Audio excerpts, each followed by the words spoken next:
وہ جرمن زبان میں بول کر گیا تھا، حالانکہ وہ خود برطانیہ سے تھا اور تمام لوگوں میں یہ بات مشہور تھی کہ اسے جرمن نہیں آتی۔ وہ گورا چٹا جرمن لڑکا سائیکل دوڑاتا گھر کی جانب نکل گیا تھا۔ وہ تیز تیز سائیکل کے پیڈل مار رہا تھا، اس کا جسم پسینے سے شرابور ہو گیا تھا۔ اس کانے لڑکے کے خوف نے اسے اتنا ڈرایا کہ اسے اپنے گھر کے علاوہ کچھ نظر نہیں آ رہا تھا۔ بس اگلی گلی میں ہی اس کا گھر تھا۔ اس نے سکا سانس لیا، لیکن ایک دم سے سائیکل کے نیچے پتھر آیا اور وہ لڑک کر سڑک پہ جا گرا۔ اس کی جانب 2 ہاتھ آگے بڑھے، اس نے سر اٹھایا۔ انکل مائیکل نے اس کا ہاتھ پکڑا اور اسے اپنے ساتھ لیے دکان کی طرف آ گئے۔ ان کی چھوٹی سی ایک دکان تھی جسے وہ شام ڈلے ہی بند کر دیتے تھے۔ مجھے گھر جانا ہے، وہ جرمن لڑکا بولا تھا۔ حالانکہ وہ جانتا تھا کہ مائیکل انکل جو کہ اکیلے رہتے ہیں اسے یقیناً ہمیشہ کی طرح ٹافیاں دیں گے۔ تمہارے سر سے خون بہ رہا ہے، تم اندر چلو، میں تمہارے ساتھ ہی گھر جاؤں گا۔ سائیکل کی چین بھی ٹوٹ چکی ہے، اس لیے زیادہ محنت کا فائدہ نہیں۔ وہ اسے ہاتھ پکڑ کر دکان کے اندر تک لائے تھے اور اس کا شٹر گرا دیا۔ جیسی کہہ دو یہ جھوٹ ہے، وہ دان نکالنے لگا۔ اسے سمجھ نہ آیا کہ کیا کہے۔ نہیں نہیں، یہ سچ ہے، بالکل سچ ہے، وہ مسکرائی۔ جیسی ڈیئر، ایسا مذاق جن میں جان چلی جائے اچھے نہیں ہوتے۔ وہ واقعی ڈر گیا تھا۔ کس کی جان جا رہی ہے؟ تمہاری؟ اپنے بالوں کو جھٹکا دیتی بولی تھی۔ میں بہت بہادر ہوں، ایسی بات نہیں، مگر جیسی میں نا اس ویک، ہاں بولو، اسائنمنٹ ہے، دوست ہیں، ڈنر ہے، کوئی بھی بہانہ بنا دو، مگر میں جا رہی ہوں۔ جیسی میں تمہیں مرتا ہوا نہیں دیکھ سکتا، پلیز ڈونٹ ڈو دس۔ وہ منت کر رہا تھا، مگر جیسی بھی اپنے نام کی ایک تھی۔ چلو مر بھی گئی تو لاش اٹھانے تمہیں جانا پڑے گا، وہ ہنس دی۔ یعنی تم مجھے بھی ساتھ ہی مرواؤ گی؟ چلا جاؤں گا مگر اندر نہیں جاؤں گا، وہ راضی ہوا۔ Just like a good boy. اور اریب کا آنے والے وقت کے بارے میں سوچ کر ہی روح کام گئی تھی۔ وہ واپس کمرے میں آئی تھی، اسے پتا تھا کہ یہ کس کی کال ہوگی، مگر موبائل اٹھاتے ہی اسے حیرت کا جھٹکا لگا۔ موبائل پہ کسی کی کال نہیں تھی، بلکہ سگنل ہی نہیں آ رہے تھے۔ ایسے کیسے؟ اس نے تو اپنی آواز میں گانے کی ٹون لگائی ہوئی تھی۔ کسی اور فون کے بجنے کا سوال ہی پیدا نہیں ہوتا تھا۔ میرا خیال ہے مجھے سونا چاہیے۔ اس نے اپنا تکیہ اٹھا کے بستر جھاڑا۔ یہ اس کی امی کی پختہ عادت تھی، وہ ہمیشہ بستر جھاڑ کے سوتی تھی۔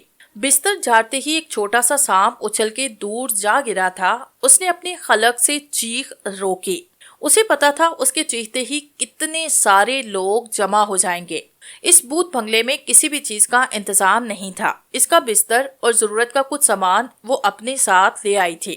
وہ بستر پہ لیٹی تھی کہ تیز ٹھک کی آواز کے ساتھ وہ بڑا سا شیشہ کرچی کرچی ہو گیا۔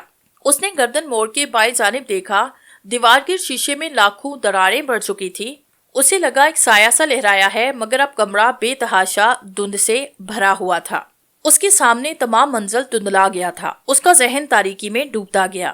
اس کے ہاتھ پاؤں بندھے ہوئے تھے۔ اس نے آس پاس نظر دوڑائی۔ ایسے لگ رہا تھا جیسے کوئی بہت پرانا، بڑا ہی قدیم سٹور روم جو کہ کاٹ کبار سے بھرا ہوا تھا۔ اس نے ہاتھ پاؤں مارے، مگر وہ بہت مضبوطی سے بندھے ہوئے تھے۔ ایک دم اس کی نظر اس کے پاؤں کے قریب پڑی۔ ایک سفید سی چیز پہ پڑی تھی، گول اور سفید، جس میں 3 گڈھے تھے۔ اس نے پاؤں مارا تو وہ پوری گھوم گئی۔ اس کا سانس بند ہو گیا تھا۔ وہ ایک کھوپڑی تھی، سفید انسانی کھوپڑی۔ اسے لگا کھوپڑی کی آنکھیں اسے ہی دیکھ رہی ہیں۔ نام تو اس کا یاسمین تھا اور وہ پیدا بھی جرمنی میں ہوئی تھی۔ اس کے نانا نے پاکستان سے جرمنی آ کے ایک جرمن عورت سے شادی کر لی تھی۔ نانی کو انگریزی تو آتی ہی نہیں تھی، مگر نانا کے ساتھ رہ کے اردو بھی سیکھ لی تھی۔ ان کے 2 بیٹے اور ایک بیٹی تھی۔ نانا کے وفات کے بعد دونوں بیٹے پاکستان چلے گئے تھے اور وہاں ہی شادی کر لی تھی، لیکن بیٹی کی شادی انہوں نے ایک جرمن نژاد پاکستانی سے کی تھی۔ صوبیہ کے 3 بچے تھے، یاسمین، فرحان، نعمان۔ یاسمین کو سارے ہی جیسمین کہتے تھے، جو آہستہ آہستہ جیسی کے نام سے مشہور ہو گئی۔ جیسی پکارنا آسان تھا۔ وہ یونیورسٹی میں پڑھ رہی تھی۔ یوں تو اس کے بہت زیادہ دوست تھے، مگر اریب ہمیشہ سے ہی اس کا اچھا ساتھی رہا تھا۔ شاید باہر کے ملکوں میں ہم زبان ہونا ہی ایک بہت بڑی خاصیت ہے جو باقی ہر فرق مٹا دیتی ہے۔ وہ بھی پاکستانی تھا اور وہ ادھر پڑھنے کے لیے آیا تھا۔ یونیورسٹی میں اکثر مقابلے ہوتے رہتے تھے، مگر ایک مقابلہ صرف خواتین کے لیے محسوس تھا جو ہر سال منعقد کیا جاتا تھا، DQ یعنی ڈیئرنگ کوئن، جس کا مقصد کوئی ایسی لڑکی سلیکٹ کرنا تھا جو خطرات کا مقابلہ کرنا جانتی ہو۔ اور بڑی سے بسلی مشکل حل کر سکتی ہو۔ ان کی یونیورسٹی میں یہ بات مشہور تھی کہ صنف نازک بہت بزدل اور کمزور ہوتی ہیں۔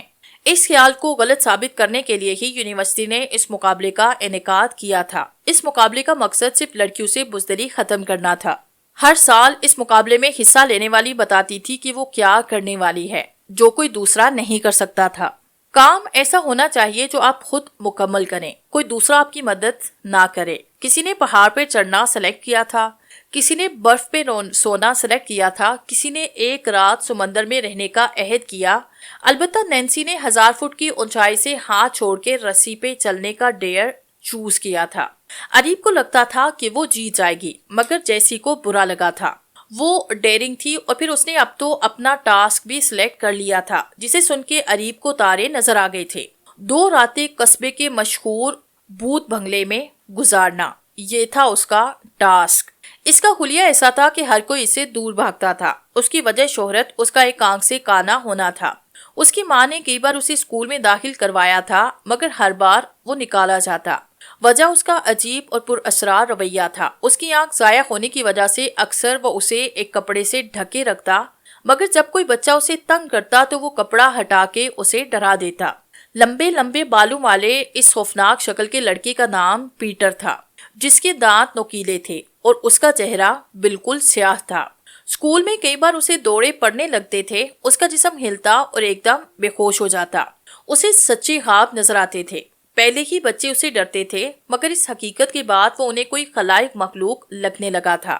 ایک بار اس نے جم کا ہاتھ تھام کے کہا کہ اپنے باپ کا ساتھ مت دینا۔ وہ حیران ہوا تھا۔ اسی رات اس کے باپ نے اس کی ماں کو طلاق دے دی تھی۔ وہ دونوں اسے پوچھ رہے تھے کہ وہ کس کے ساتھ جائے گا، تو اسے پیٹر کی بات یاد آئی۔ وہ ماں کی ٹانگوں سے لپٹ گیا، جبکہ دوسرا بھائی باپ کے ساتھ چلا گیا۔ اگلے دن ریل کی پٹری سے اس کے باپ اور بھائی کی مسح شدہ لاش ملی تھی۔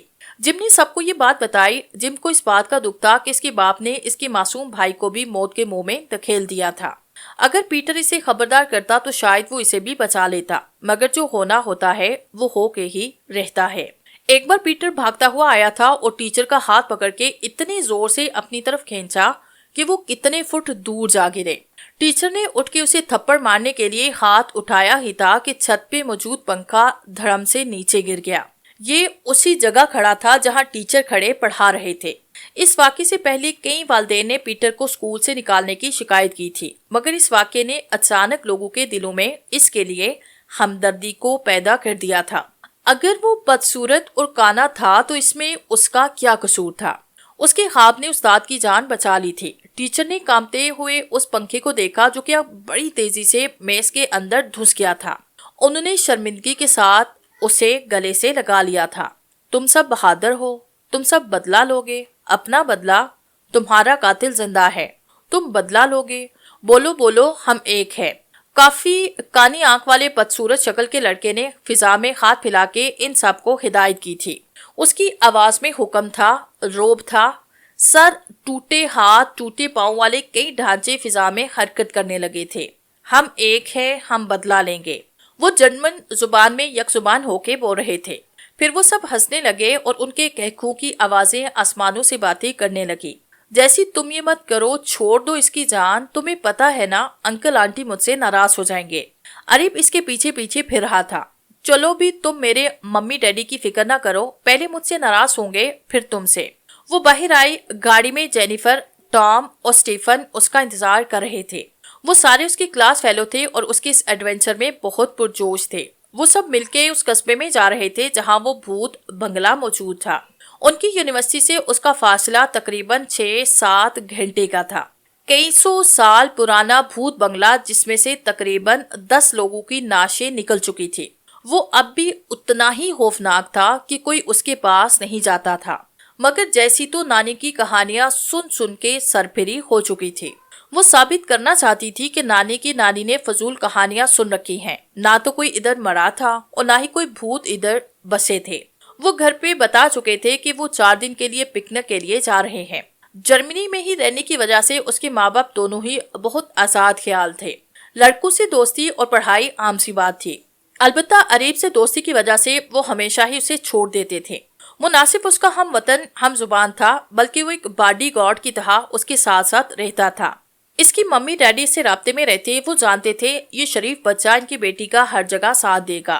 وہ اسے مستقبل میں بھی اپنے داماد کی حیثیت سے دیکھتے تھے اور دونوں خاندانوں کے بیچ رسمی بات چیت بھی ہو چکی تھی۔ مگر اب یہ شریف بچہ ان کی بیٹی کی انوکھی فرمائش میں پھنس کے رہ گیا تھا۔ اگر اس کا ساتھ نہ دیتا تو اس نے منگنی توڑنے، جو کہ ابھی تک ہوئی نہ تھی، اس کی دھمکی دے ڈالی تھی، اور اگر ساتھ دیتا تو پوری 2 راتیں اس بنگلے کے آگے گزارنی تھی جہاں اس کے تینوں دوست کیمرہ لے کر سیٹ اپ کر رہے تھے۔ ادھر کنواں ادھر کھائی، تو اس نے کنویں میں چھلانگ مار دی تھی۔ جیسی کے ساتھ مرتا تو کم از کم اس کے گھر والے اسے بزدل نہیں سمجھتے، کیونکہ جیسی نے تو ٹھان لی تھی سو اسے پورا کرنا ہی تھا۔ کمرے سے دھند چھٹی تو دن کی ہلکی سی روشنی نظر آ رہی تھی۔ کیا صبح ہو گئی؟ اسے حیرت ہوئی۔ سر بوجھل تھا، بھاری بھاری آنکھیں، رات کٹ گئی، اسے سمجھ نہیں آئی۔ اس نے سر اٹھا کے آس پاس دیکھا، اسے اوپر کی جانب سے کچھ آوازیں آ رہی تھی۔ وہ کل رات ہی تو ادھر آئی تھی، تبھی وہ اس آواز کے پیچھے سیڑھیوں سے اوپر جانے لگی تھی۔ اسے سب آہستہ آہستہ یاد آ رہا تھا۔ اس نے اپنا بیگ گھسیٹا، پانی کی بوتل نکال کے منہ ہاتھ دھوئے، اب وہ بسکٹ نکال کے کھانے لگی تھی۔ اس کی نظر شیشے پہ پڑی جو کل لاکھوں کرچیوں میں تقسیم ہو چکا تھا، مگر اب اس کی جگہ ایک سادہ سا شیشہ تھا جس پہ جا بجا تصویریں لگی ہوئی تھی، اور تمام تصویریں بچوں کی تھی۔ وہ اٹھ کے قریب آئی، شیشے پہ بڑا بڑا خون سے لکھا تھا انتقام۔ ساتھ ہی بہت سے بچوں کی تصویریں تھی، کوئی کھیلتا ہوا بچہ، کوئی پارک میں، کوئی اسکول میں، کوئی اپنے باپ کے ساتھ۔ یہ سب بلیک اینڈ وائٹ تصویریں تھی۔ اس نے قریب جا کے دیکھا 1854، کسی تصویر پہ اسے سن بھی لکھا دکھائی دیا۔ اس وقت کی تصویر یہاں اس وقت میں، کیا نانی واقعی ٹھیک کہہ رہی تھی؟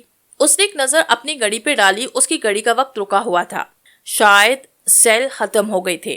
اس پہ 8:30 بج رہے تھے، یعنی جب وہ رات اس گھر میں داخل ہوئی تھی رات کے 8:30 بجے۔ اس نے بستر پر سے اپنا موبائل اٹھایا، سگنل اب بھی موجود نہ تھے۔ اس نے کھڑکی کی جانب نظریں اٹھائی، ایک چھوٹا سا ڈرون کیمرہ کھڑکی پہ موجود تھا۔ اس نے مسکرا کے ہاتھ ہلایا۔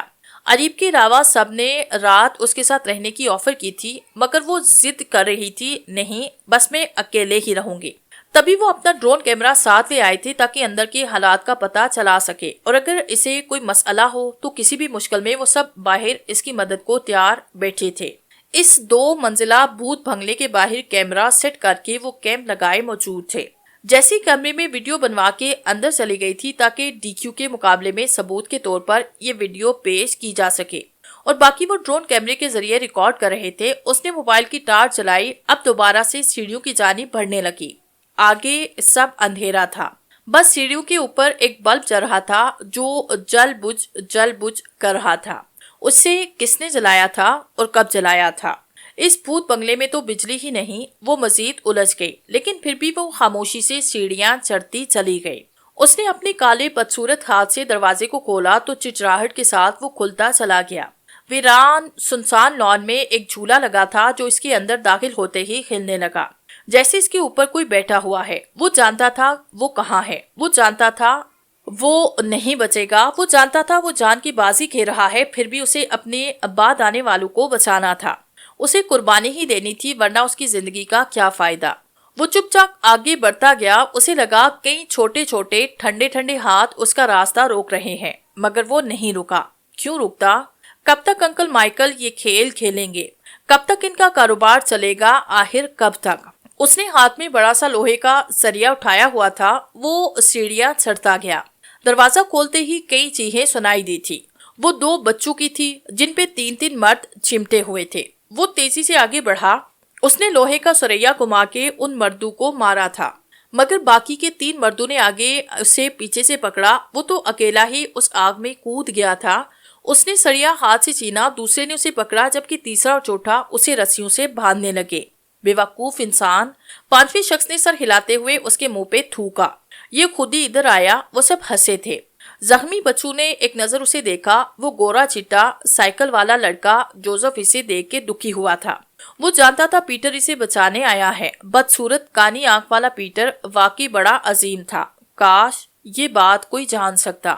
وہ اوپر سیڑھیاں چڑھتی گئی تھی۔ سامنے دروازہ تھا۔ اس نے آہستہ سے دروازے کے بوسیدہ ہینڈل پہ ہاتھ رکھا۔ دروازے کے کنارے سے خون ٹپک رہا تھا، بالکل تازہ خون۔ اس نے نظر گھما کے دیکھا تھا، ڈرون کیمرہ ابھی بھی سامنے والی کھڑکی پہ موجود تھا۔ اس لڑکی کو چین نہیں، مروائے گی۔